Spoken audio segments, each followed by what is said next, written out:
Estamos mais uma vez com o nosso programa Luz do Ensino e queremos agradecer primeiramente a Deus por mais essa oportunidade de nós estarmos aqui com vocês, telespectadores do Brasil e de 197 países pela Sul TV, aqui na TV Erga Omnes.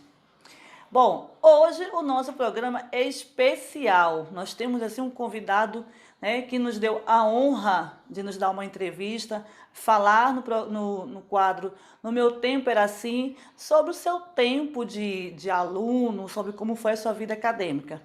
E esse nosso convidado é o proprietário desta TV, Erga Omnes, e também é professor, advogado, é um grande amigo, que é o nosso querido professor Marcelo Henrique, que logo mais estará conosco no próximo quadro. Então, logo depois desse quadro, dessa entrevista, nós temos uma mensagem e encerraremos o nosso programa. Fique conosco, não saia daí, que logo, logo nós voltaremos depois do nosso intervalo.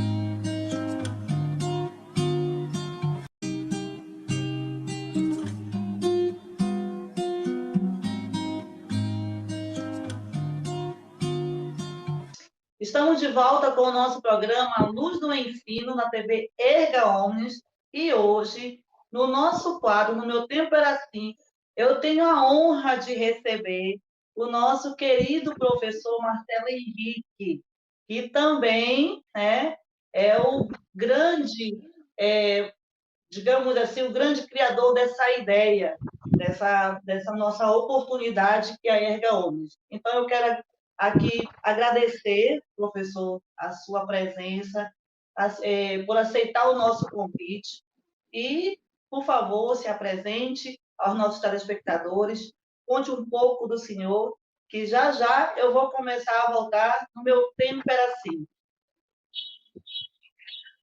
Olá a todos, é uma alegria muito grande estar aqui neste programa de muito sucesso.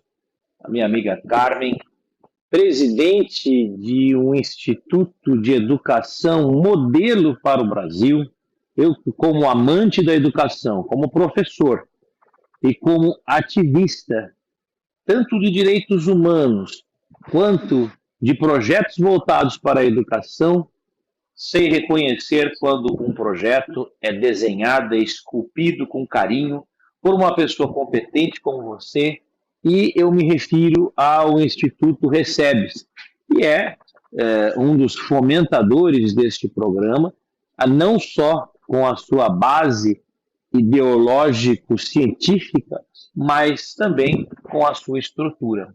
A honra é toda minha. Você sabe, Carmen, que conta com a minha admiração, com a minha amizade, e eu estou muito contente de estar aqui com os seus telespectadores, dentro da TV Erga Omnes, que é um projeto nosso para levar cultura, conhecimento e educação para esse povo brasileiro e mais 197 países via Sul TV. Então, é com muita alegria que recebo esse convite, nessa conversa agradável, informal, né? É difícil eu ter essa oportunidade de conversar informalmente, mas é uma alegria muito grande e estou aqui à inteira disposição para as suas perguntas e para revelar como era no meu tempo. Não é tão longe assim, mas já faz alguns anos. Muito obrigada, professor Marcelo. Bom, o senhor já sabe como é que funciona o programa, então nós vamos voltar um pouco lá do seu passado, para que o senhor nos conte como é que era no seu tempo de estudante, como é que começou a sua vida acadêmica, quando começou a ler, e se o senhor usou algum tipo de livro para iniciar a leitura, ou foi para cartilha? Como é que foi que começou, professor? Sim, veja só. A minha família é de uma tradição de gerações de advogados e professores. O meu avô era professor da escola primária de São Paulo, depois acabou chegando a inspetor de ensino, e determinado momento, onde era necessário a escolha entre a carreira dele nos Correios e Telégrafos e a carreira na Secretaria de Educação, ele optou pelos Correios, mas ele chegou até a inspetor de ensino. E dentro da realidade paulista da educação, as apostilas foram utilizadas até certo tempo. Eu, como sou da década de 80, a minha alfabetização estava programada academicamente para se dar com 5 anos.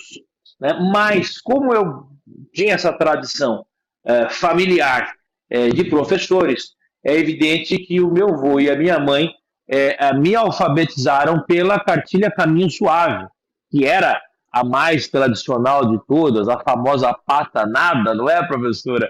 Então, essa primeira frase da história, acho que de muitas pessoas, foi dentro da Caminho Suave. Fui alfabetizado por ela com 4 anos.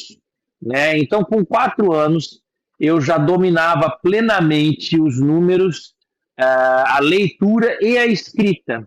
Eu fui aprender com 5 anos apenas a escrita cursiva, mas as letras de forma eu já entrei na escola com 5 anos dominando plenamente. Sempre fui um bom aluno, e quando cheguei na escola já dominando a escrita, foi uma situação um tanto quanto engraçada, porque a criança não sabe lidar com o conhecimento. Muitos relatam a questão do bullying, né? Que a criança ela sofre algum tipo de preconceito ou algum tipo de perseguição dos outros colegas. No meu caso era um pouco diferente, porque como eu já sabia escrever, me lembro até hoje que a professora Graça, ela chegava até mim e eu dizia, eu sei escrever. E ela sabe escrever. Sabe quando a professora desconfia do aluno, falava, não é possível. Ela falava sempre um jeito. Aí um dia acho que ela estava um pouco mais nervosa com os determinados alunos, e eu falei, eu sei escrever. Ela falou, sabe, tá certo, vá até o quadro, então escreva. Eu falei, o que é que eu escrevo? Aí ela disse assim, escreve assim, ó, eu estou na escola. Eu falei, tudo bem. Aí eu fui no quadro e escrevi em português, eu estou na escola, e escrevi em inglês, eu estou na escola. Aí ela mandou chamar minha mãe. Ela mandou chamar minha mãe. Chamou os meus pais, na verdade, mas como a minha mãe era mais presente, sempre chegamos lá, a minha mãe foi até a coordenação pedagógica e tal, e diretora e a coordenadora pedagógica falaram, olha, esse menino é muito precoce, então ele escrever assim, com essa idade e tal, eu acho que a senhora deveria procurar outra escola para ele, porque talvez aqui nós não vamos ter essa estrutura e tal. Mas a minha mãe sempre foi uma pessoa muito sensata e também conhecedora da educação, que também é professora e advogada, e ela disse, não, eu quero que ele fique aqui, eu quero que ele se enturme, eu quero que ele tenha amizade com todos os tipos de criança.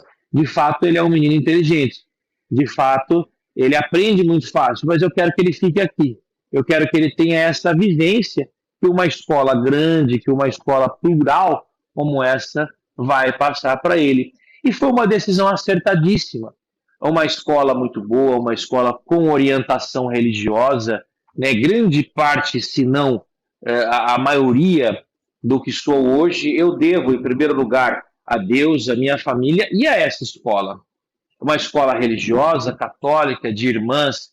Então, era assim, uma educação bastante rígida e bastante destinada para formar cidadãos, para formar pessoas, muito mais preocupada com o ser humano que está por dentro daquele uniforme do que propriamente com o acadêmico ou o aluno que iria passar no vestibular, algo do gênero, e ia dar nome para a escola.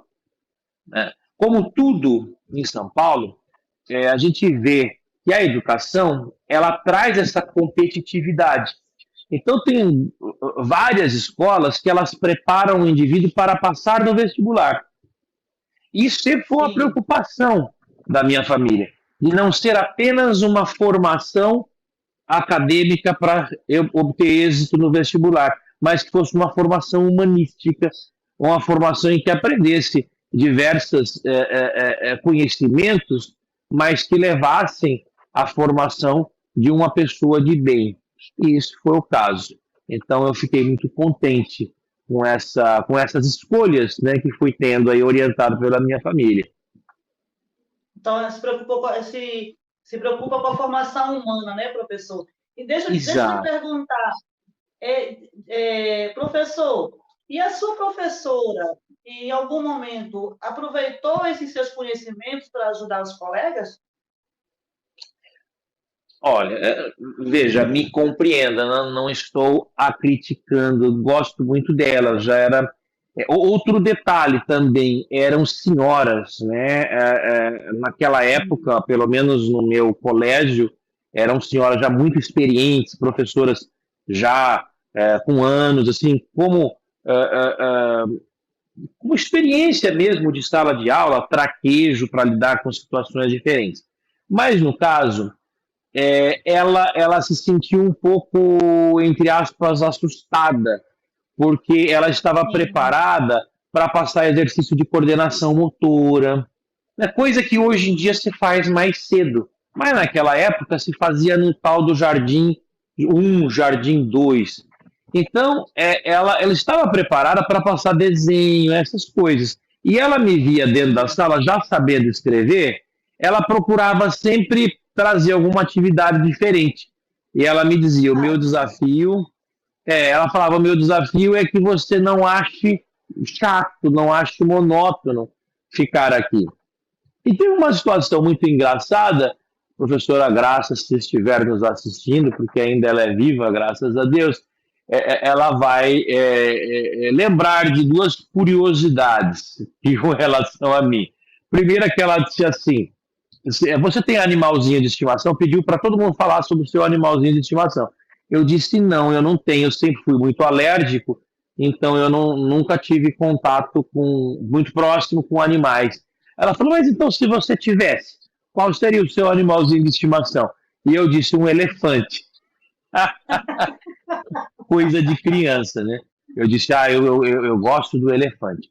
E a segunda coisa, assim, peculiaridade, foi que em um dos exercícios de coordenação motora, tinha que passar o lápis por cima de uma maçã desenhada. Deve ter até hoje esse tipo de exercício. E eu passei aquele lápis na folha inteira, menos na maçã. Foi uma dificuldade terrível para perseguir as bordas ali da maçã, foi bem difícil mesmo. E aí ela me diz assim: eu vou falar com sua mãe porque seria interessante você estudar música, algum instrumento musical, isso para lhe ajudar na coordenação motora. E foi interessante porque naquele momento mesmo eu comecei a estudar piano. E do piano eu fui para o violão, do violão para o cavaquinho, do cavaquinho para o saxofone. Comecei a cantar. E aquela orientação, naquele momento, acabou me trazendo uma atividade extremamente prazerosa que eu carrego até hoje, que foi a música, né? Por uma questão de coordenação motora. Então, são esses detalhes que nós conseguimos enxergar quanto os professores são importantes, mais do que importantes, são necessários para o crescimento da pessoa, para todos os lados, né? O crescimento acadêmico, intelectual e também o crescimento humano, né? Como eu lhe disse anteriormente. E aí assim foi. Depois do jardim da infância, eu fui para a pré-escola. Na pré-escola, o pessoal começou a aprender a escrever, como naquela época, chegava-se à primeira série do fundamental já alfabetizado. E sim. aí, quando foi no ensino fundamental, já tinha, de fato, cara de escola.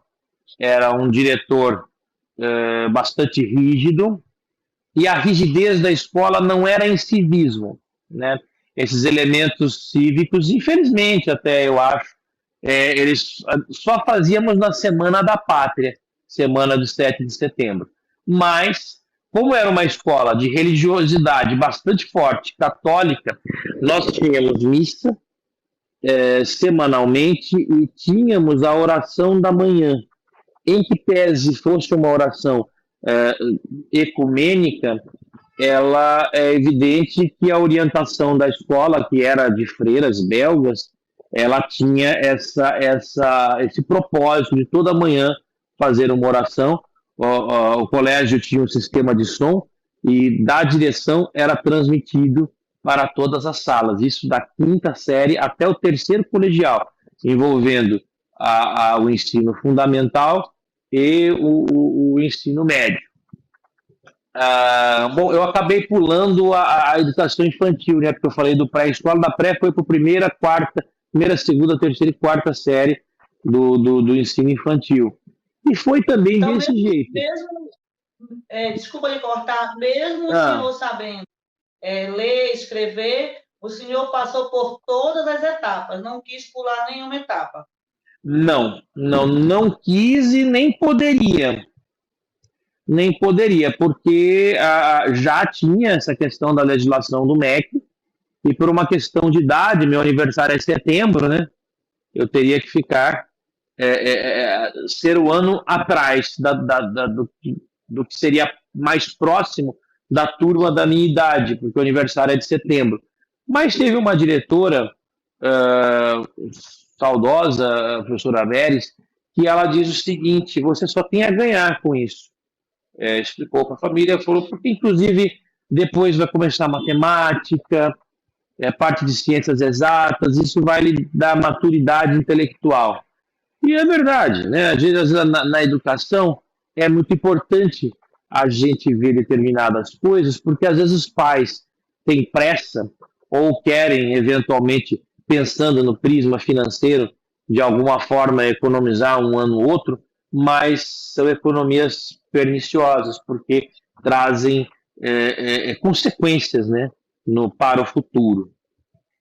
Então, eu estava falando da educação, passando, né, pela educação infantil, foram anos assim interessantes. Aí eu já tocava e cantava nas missas da escola, comecei também a cantar coral de igreja, tal. E aí, quando chegou na quinta série, quando eu estava ali dizendo, já era mais formato de educação propriamente dita, tínhamos as disciplinas separadas, tínhamos... e aí é o momento quando você começa a se afeiçoar por determinadas áreas. E eu, obviamente, sempre fui das áreas de humanas. Eu tirava boas notas. Tanto é que o meu histórico escolar, da quinta série até o terceiro colegial, a minha escola trabalhava com conceitos, que era ótimo, bom, regular, quase regular e insuficiente.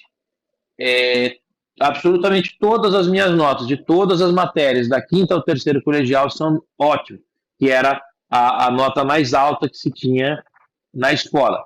Isso me assegurou por alguns anos, enquanto teve, né, tinha uma gestão da prefeitura que dava uma premiação chamada Laurea Estudantil. E essa Laurea Estudantil, ela dava um prêmio para o melhor aluno da rede privada e um prêmio para o melhor aluno da rede pública. Enquanto teve esse prêmio, eu ganhei todas as edições. Eu era uma criancinha enjoada. Cantava, tocava, tinha esse jeito e tal. E aí, quando aconteciam coisas curiosas, né? Porque naquela época o pessoal falava o CDF, né? Hoje em dia eles falam nerd, né? Mas naquela época tinha o tal do apelido do CDF, era engraçado isso, porque eu era uma versão diferente do CDF. Era aquele cara meio chato, que não conversava com ninguém. Eu não, eu tinha amizade, porque eu tocava violão, Então, isso aproximava meio que das pessoas, eu tinha amizade com todo mundo, e era assim, mas era um aluno muito bom. Como eu te disse daquela questão das médias, né? O meu diretor costumava dizer, você fecha o seu ano, você já fica aprovado no segundo bimestre, porque cada nota ótimo valia 5 pontos, e a nota insuficiente valia 1. Ele falava, se você faltar o segundo semestre inteirinho, você vai tirar I, que é a pior nota, que é o insuficiente, e o I vale 1. Você já tem 10, 10 mais 2, você fecha. Então, era engraçada essa situação também, mas eu não faltava, não. Era muito difícil eu faltar da escola só por motivo de doença mesmo, que eu era muito alérgico, então isso às vezes acontecia, mas eu era bastante assíduo, era daquele aluno que não gostava da educação física. Bom, haja vista que não sou um homem fitness, hoje eu nunca fui, mas eu não gostava da educação física porque lá não tinha matéria. Eu, desde cedo, queria que tivesse aula mesmo, queria que tivesse português, principalmente, história, geografia, matemática, todas aquelas ciências lá. E se você me perguntar uma coisa engraçada que aconteceu, eu não sei se hoje em dia o ensino fundamental tem disso ainda, né? Mas acontecia alguma coisa e eles inventavam a tal da suspensão coletiva. Não sei se você, quando lecionava, tinha essa história. E uma vez foi muito curioso que alguém foi escrever um palavrão na lousa. Isso, naquela época, era assim, era uma afronta, né? E, infelizmente, a gente sabe que acontecem coisas horríveis na sala de aula hoje em dia. Talvez até pela educação, pela formação das pessoas. Mas, naquela época, escrever um palavrão e não era nada assim de muito estapafúrdio, era um palavrão assim, meio que de cotidiano. O menino escreveu na lousa. E aí a professora se sentiu... A professora chorou de ver isso. Eu imagino que aquela professora se lecionasse ainda, hoje em dia. Porque tem muito caso que o aluno fala para a professora, né? E aí escreveu na lousa, alguém ali, ninguém viu mesmo. Foi na hora do intervalo e tal. Aí o diretor subiu e mandou todo mundo ficar de pé e falou o seguinte: ninguém vai se acusar. Todo mundo ficou quieto. Então tá certo. Suspensão coletiva, a sala vai perder prova e eu vou fazer essa suspensão em grupos. E eu vou começar agora chamando pelo número de cada um na lista de chamada. Eu já vou pegar 10 pessoas que estão suspensas e não virão amanhã fazer prova. Vai ficar com 0, vai ficar com I na prova. E o diretor, quando ele fala o primeiro número, ele fala número 17. Pode vir aqui para frente. E o 17 era eu. Quando eu fui na frente, a sala praticamente foi abaixo, porque eles sabiam, né? Aí o diretor olhou para mim, olhou para a sala, aí ele falou, mas justo você? Aí o pessoal começou, quero ver, vai ter coragem, não sei o que, essa história e tal. O diretor olhou para mim e falou assim, vamos descer, vamos conversar lá embaixo. Aí ele falou, poxa, mas eu nunca ia imaginar que no sorteio era justo você, e agora vou deixar você sem fazer prova, e se eu não faço isso e tal. Bom, passou um pouco de tempo, eu falei, olha, eu só acho isso extremamente injusto, porque eu vou ficar com uma nota que eu não mereço por causa de alguém que, não sei, se eu tivesse visto, eu falaria. Naquela época, né, criança não tem esses valores, né, dedo duro, a gente chama, né? Depois a gente aprende que isso é feio. Mas aí foi curioso que o pessoal... a hora que eu voltei, depois eles falaram, agora a gente está tranquilo, porque ele não vai fazer nada. E não deu outra. Chegou no dia seguinte, ele falou, olha, foi a última vez que eu tolerei um comportamento desse tipo. Eu refleti bem, pensei que vocês são uma sala muito boa, né? Mas eu não vou mais tolerar esse tipo de coisa.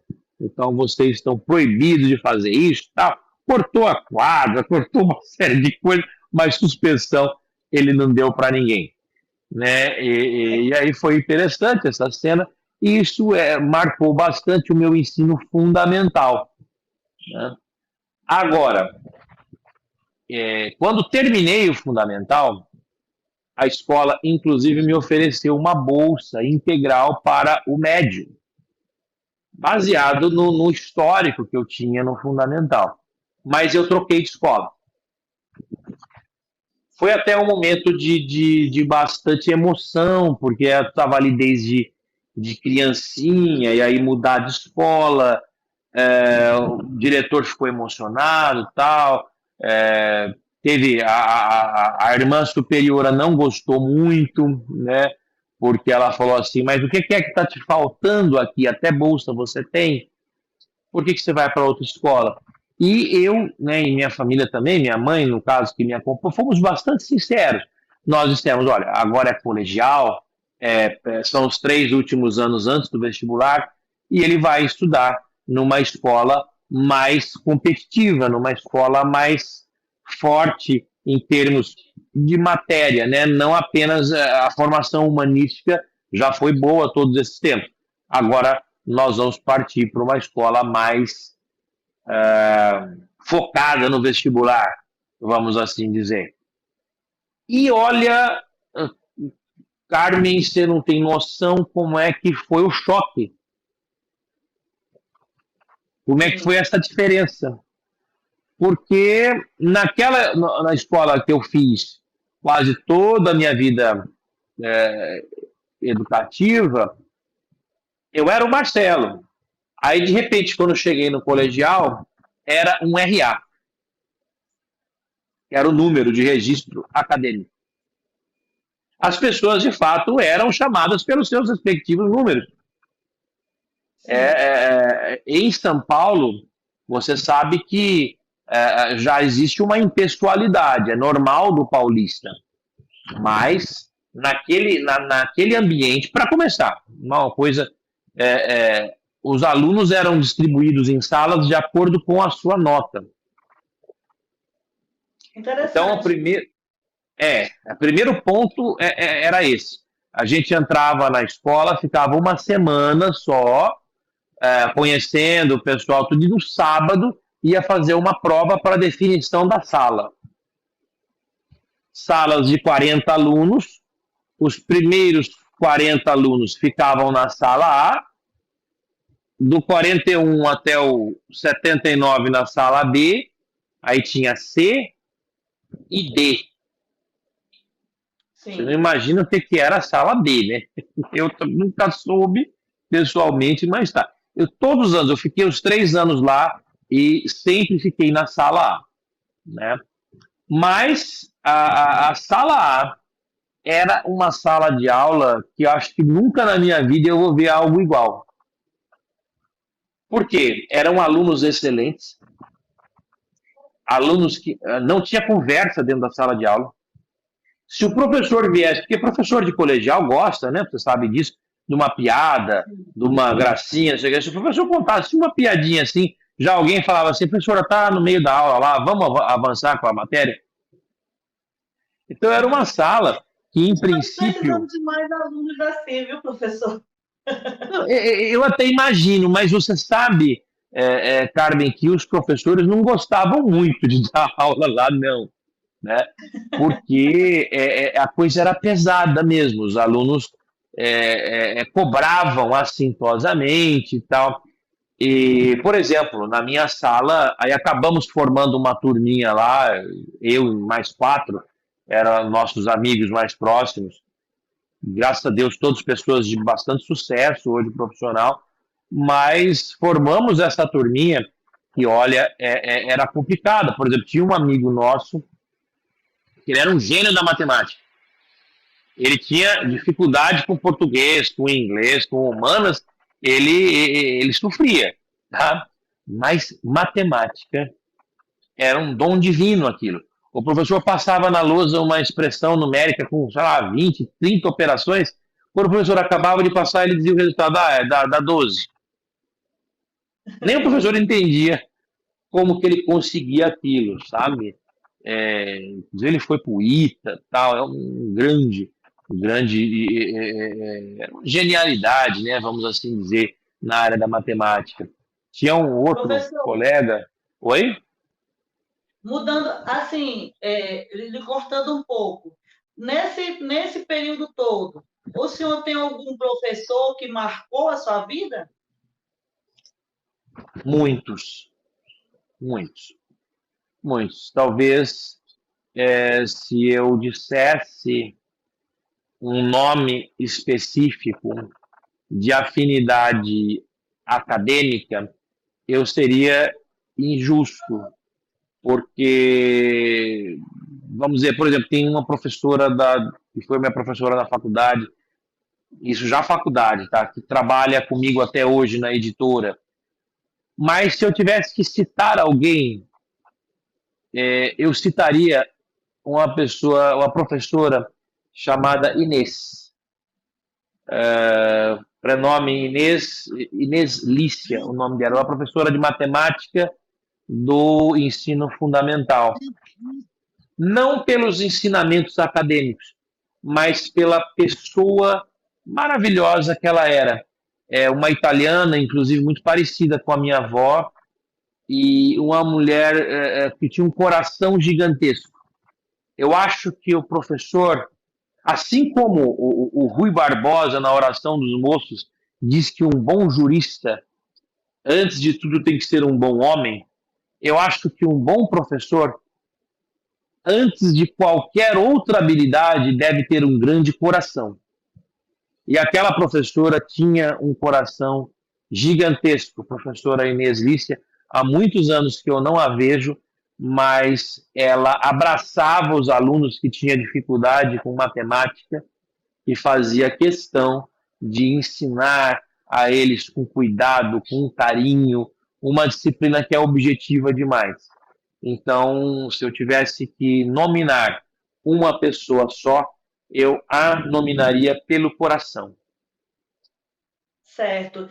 E o senhor lembra o primeiro livro que leu? O O primeiro livro que eu li foi O Meu Pé de Laranja Lima. Tá?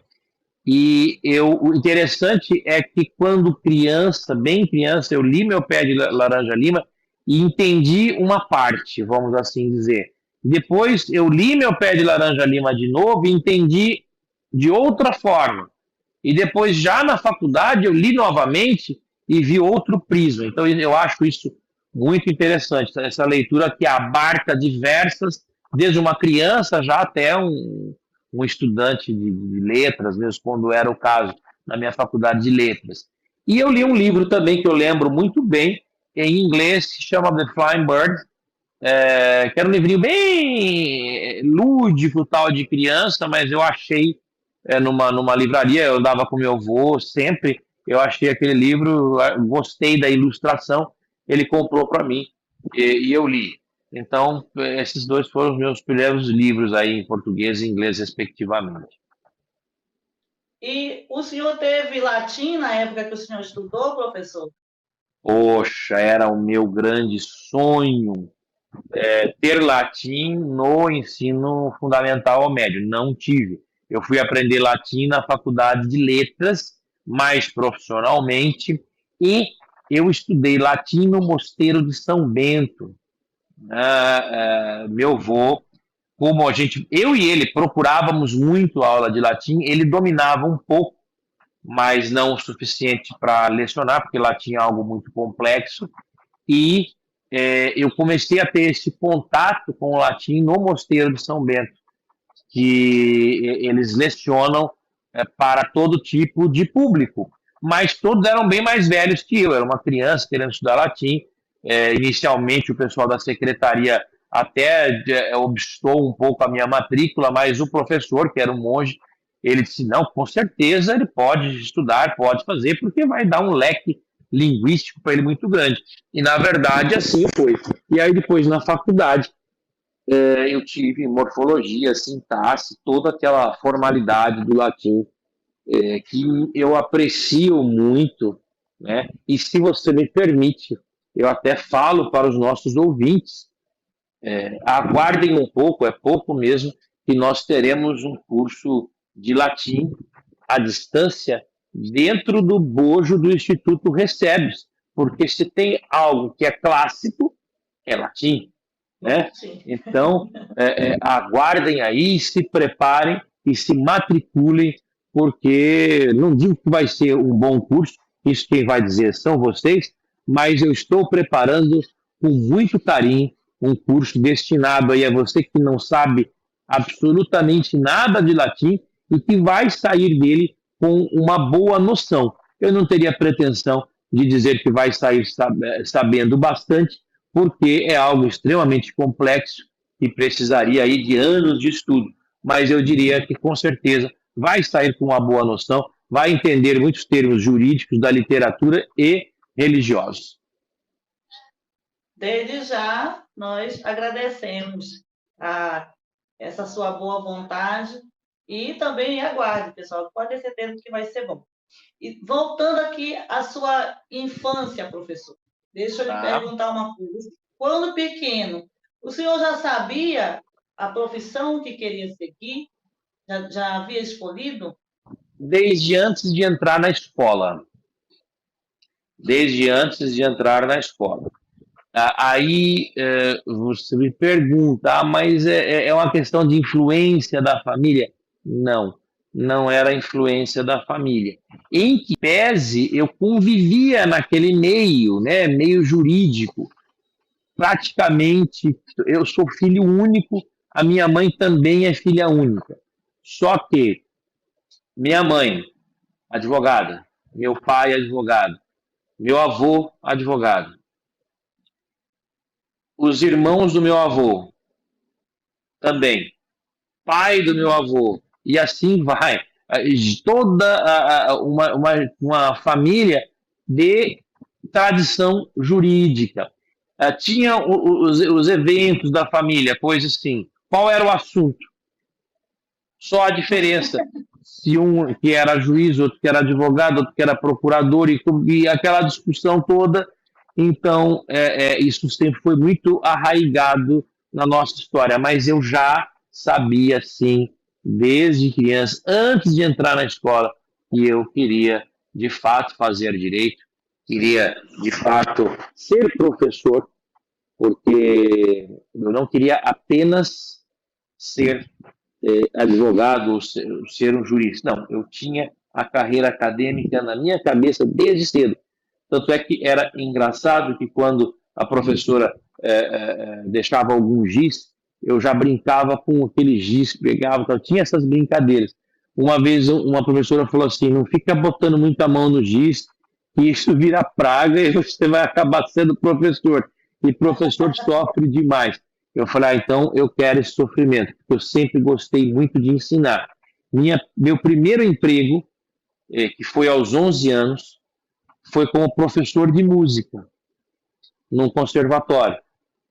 Então, veja, minha primeira profissão, de fato, foi professor. Desde os 11 anos até hoje não parei mais, né? Eu leciono. Então, eu tinha com 11 anos vários alunos de instrumento, aluno de cavaquinho, aluno de violão. Depois eu comecei a dar aula de teoria musical. Aí depois, na época da faculdade, eu dava aula de língua portuguesa e literatura para cursos preparatórios de vestibular. Tive um contato muito interessante com pessoas que queriam entrar na carreira militar. Eu dava aula de português e de literatura também, gramática e literatura, aos domingos, num curso preparatório. Então, lá tinha essa questão do civismo, hino nacional, todo dia, mesmo sendo um curso preparatório. Então, lecionar sempre foi aí a minha atividade preferida. Até hoje o é. Nessa questão de ser um bom aluno, Tá? muitas vezes as crianças ou outros alunos maiores, eles acreditam que o professor, quando diz que ele foi um bom aluno, eles acreditam que tudo era fácil. Então, eu lhe pergunto, houve algum momento que o senhor passou por alguma dificuldade em alguma disciplina? Carmen, sinceramente, não. Não digo que era fácil. Não, não era fácil. Né?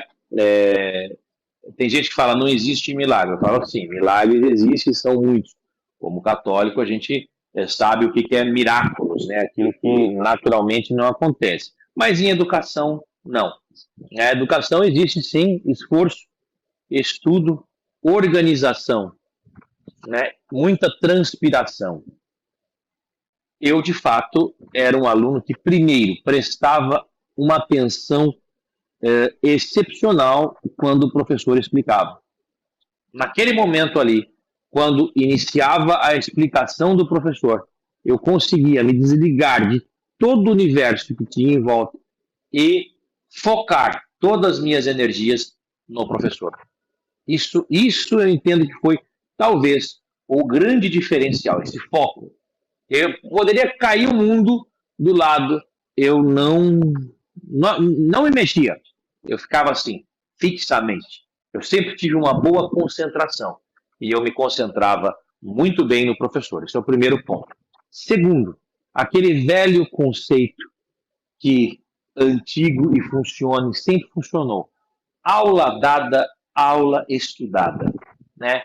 Então, você aprende uma disciplina, estudava pela manhã, aprendeu a disciplina de manhã, estuda aquela disciplina, tira todas as suas dúvidas, se tiver alguma coisa, leva para o professor no dia seguinte, e quando chega na véspera da prova, você descansa para fazer uma prova em plenas condições.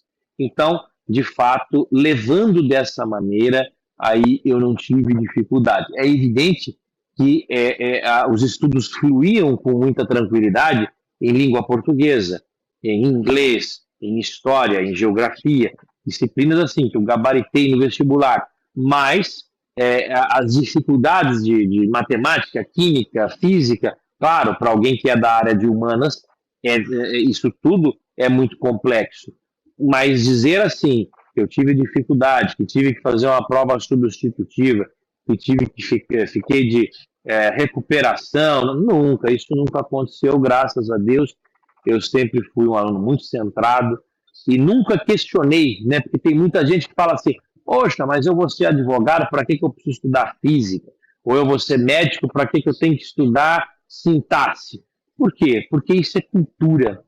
Cultura nunca é demais, cultura geral, cultura de mundo, né?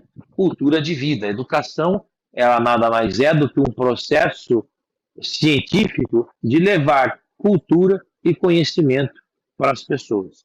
Então, eu estudava muito mesmo. Continuo estudando até hoje, né? Então, o que dirá naquela época que eu só tinha isso para fazer?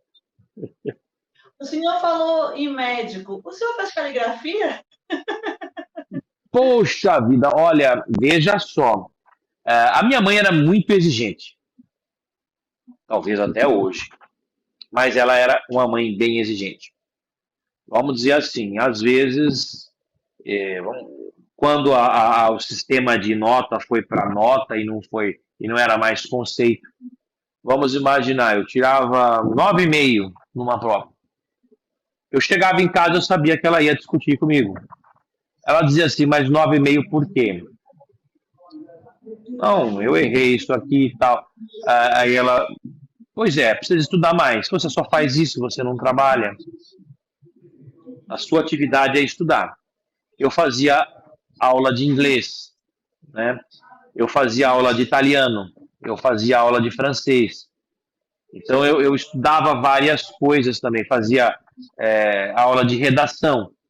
E dentro dessa história, na minha época de estudante, já não se falava tanto na caligrafia. Ela já era uma coisa assim, tal. Me lembro, inclusive, que aprendi com um erro, que eu disse a uma professora, eu queria ter uma caligrafia bonita. E ela disse assim, cali em grego significa belo. Então, caligrafia bonita é pleonasmo vicioso. Você tem que ter uma ortografia caligráfica. Bom, tudo bem. Eu gostei tanto dessa correção que eu falei para ele, como que eu faço isso? Aí ela me deu um caderno, falou, estude, escreva aí. Quando a minha mãe viu aquele caderno, ela retomou o passado acadêmico de criança, ela falou, mas você vai fazer isso sempre. E eu fiz muito. Fiz muito, muito, muito, muito mesmo, por repetição. A primeiro foi essa professora, depois com as exigências da minha mãe, e depois, quando fiz faculdade de letras, a professora dizia acertadamente, professora de gramática normativa da língua portuguesa, que professor tem que ter letra bonita. Ela dizia uma expressão, letra pedagógica. E para ter letra pedagógica tem que fazer caligrafia. Então eu acabei voltando à caligrafia depois na faculdade. E hoje a minha ortografia, ela não é tão cali assim, mas ela é razoável, dá para entender, vamos dizer. Certo. Professor, nossa entrevista está chegando ao fim. É uma conversa assim maravilhosa, porque eu sei que quando nós voltamos ao passado, coisas boas, né? Quando falamos de coisas boas, isso só nos traz assim a vontade de ficar conversando até por muito tempo. Mas eu sempre pergunto aos nossos entrevistados o que o senhor traria do passado para o presente na área da educação e o que levaria do presente para o passado para que nós possamos encerrar a nossa entrevista. Sim, cara, veja, eu traria os valores. Isso não é uma questão só da educação, é uma questão de valores. Eu acho que na geração dos meus pais, alguns valores já foram perdidos se comparado com a geração dos meus avós. Para mim, então, muitos valores mais perdidos. Os brasileiros, sobretudo, estamos falando do Brasil, se influenciaram por fontes erradas. Se influenciaram por TVs que mostraram o errado como se certo fosse. Talvez tentando justificar uma geração bastante equivocada. A minha geração dos anos 80 é uma geração do é proibido proibir. E, infelizmente, ela não teve filhos de grande relevância, são poucos, né, justamente por essa questão. Como é proibido proibir? Precisa ter a proibição. O jovem, a criança, ela tem que ter limites. Ela tem que saber até onde pode ir. E o pai que verdadeiramente ama, como dizia o saudoso Samitiba, é aquele que sabe negar. É aquele que sabe dizer não. Né? Eu citaria o célebre Santo Agostinho, quando ele diz o seguinte: eu prefiro os que me corrigem, porque eles me edificam, enquanto aqueles que me adulam me corrompem. E é uma verdade. Então eu traria do passado para hoje os valores, esses valores irrenunciáveis, sobretudo respeito aos mais velhos, o respeito à figura do professor, o respeito à figura de um diretor, dos funcionários da escola, o respeito às pessoas, o respeito àquela entidade, àquela instituição que se chama escola, que é tão importante. E eu levaria de hoje para o passado, com certeza, né, a internet, a boa internet, a tecnologia, porque era muito diferente, nós imaginávamos as coisas, tinha que ter uma imaginação muito boa, mas hoje a informação é online, né? A gente quer saber sobre algo, é muito simples de pesquisar.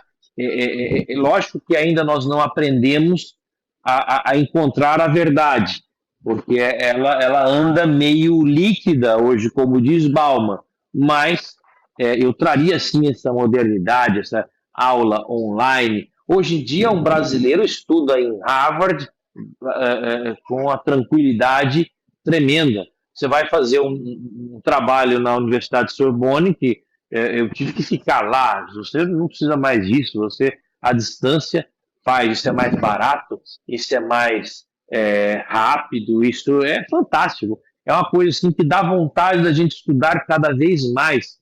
Inclusive, eu gostaria de aproveitar o seu espaço, já que eu falei tanto assim, né? Depois a edição vai ter que cortar, porque senão eu vou usar o seu programa inteiro. Mas você há de me entender, porque o professor fala mesmo, né? É uma coisa terrível. Divulgar o Congresso Internacional da Academia Portuguesa de Ciências Forenses, que tem a honra de fazer parte, e serão aí parceiros da TV Erga Omnes, nós iremos divulgar. Então, por exemplo, vai ser no dia 7 e 8 de abril, agora de 2022, lá em Coimbra, em Coimbra não, perdão, lá em Gandra, próximo da cidade do Porto, na sede da APCF, Associação Portuguesa de Ciências Forenses. Se fosse anos atrás, como diversas ocasiões, todos nós teríamos que ir para lá. E hoje, quem está lá vai pessoalmente, será híbrido o evento, e quem está aqui participa com plenitude pela internet. Então, eu acho que isso é o único lado bom que essa pandemia teve, né, se é que a gente pode dizer que é um lado bom, mas foi um lado que desenvolveu as comunicações e, assim, fomentou muito a educação. Então, isso é o que eu levaria para o passado. Foi um momento significativo para todos nós, né, de transformação. Professor, muito obrigado, professor Marcelo Henrique, pela sua participação, mais uma vez. Nós estamos muito felizes com a sua aceitação e também obrigada pelo espaço que o senhor dá ao programa Luz do Ensino, ao Instituto Recebes, para que nós possamos chegar cada vez mais distante às pessoas, falando de educação, falando de como era antigamente, de como é agora. Professora, e agradeço pela essa entrevista. Lhe peço desculpa por ter falado muito, né? Engraçado que antes de começar no briefing, há 20 minutos, 25, não, fique tranquilo que eu vou ser bem conciso. Imagina se eu fosse falar muito, né?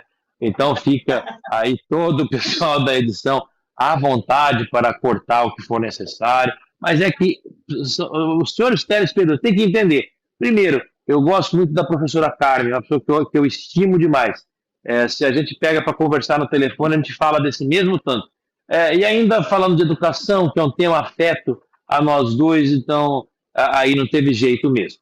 Agora, em segundo lugar, agradeço também, né, aí eu digo como empresário, pela presença desse programa, porque educação é um tema extremamente caro para os nossos valores enquanto empresa, enquanto televisão e enquanto propagadores de conteúdo. Nós temos que promover a educação.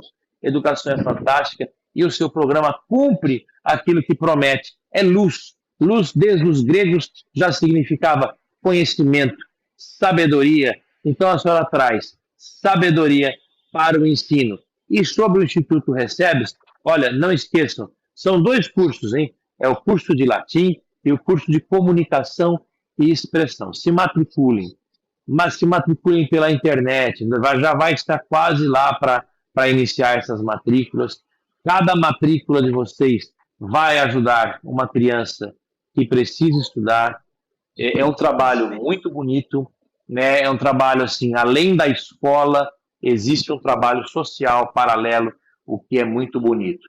Façam, se inscrevam, vocês não vão se arrepender, tá certo? Eu é que agradeço então, professora. Sempre bom falar com a senhora. Muito obrigada, professor. Que Deus abençoe o senhor e a sua família. E a agora nós voltamos depois do nosso intervalo.